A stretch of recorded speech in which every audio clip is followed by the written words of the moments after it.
Chers amis, chers fidèles, bonjour. Aujourd'hui, samedi de la 13e semaine du temps ordinaire de l'Église, jour où on peut aussi faire mémoire de la Vierge Marie. La liturgie nous propose de méditer un évangile un peu particulier. Nous sommes en Matthieu 9, versets 14 à 17. Les disciples de Jean-Baptiste s'approchent de Jésus en disant « Pourquoi, alors que nous et les pharisiens nous jeûnons, tes disciples ne jeûnent-ils pas ?»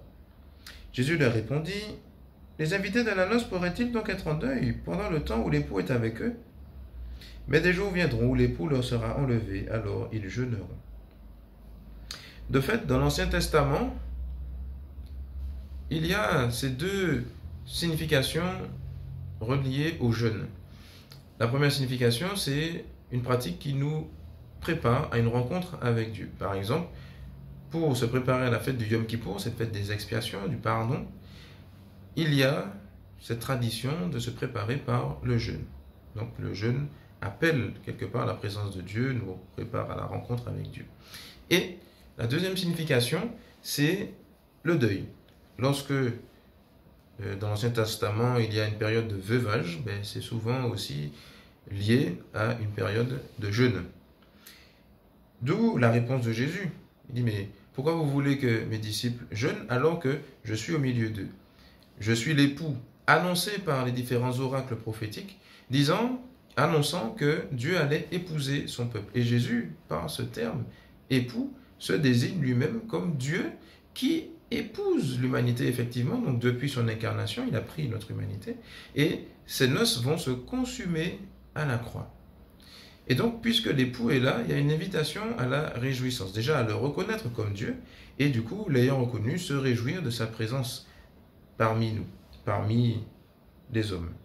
Mais le temps où l'époux sera enlevé fait référence justement à la croix, mais aussi à l'ascension, donc finalement au mystère pascal, ce mystère où Jésus passe de ce monde au Père. Et alors oui, Jésus change de mode de présence, il n'est plus physiquement présent avec nous, il est en Dieu, dans nos cœurs, mais pas physiquement en chair et en os auprès de nous. Et donc, là, Jésus dit, dans ce temps-là, oui, effectivement, vous pourrez jeûner.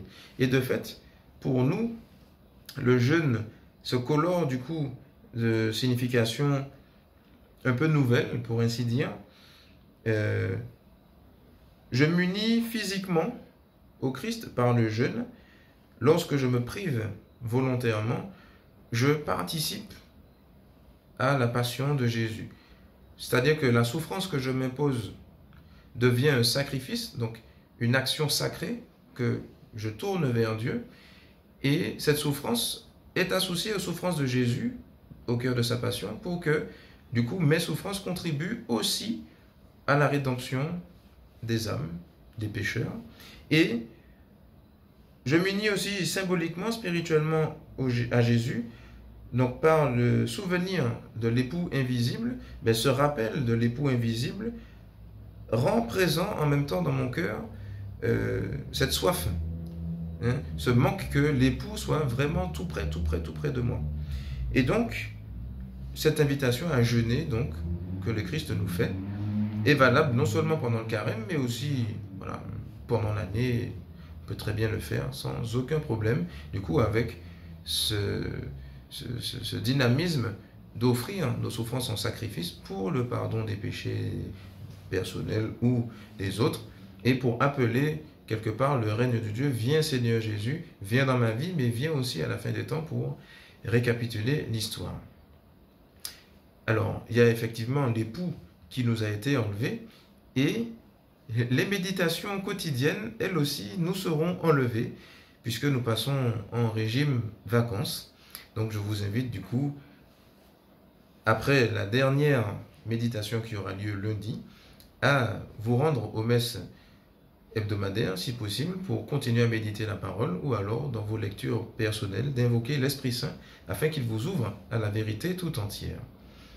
Donc, bon week-end à vous, bonne méditation et bonne journée.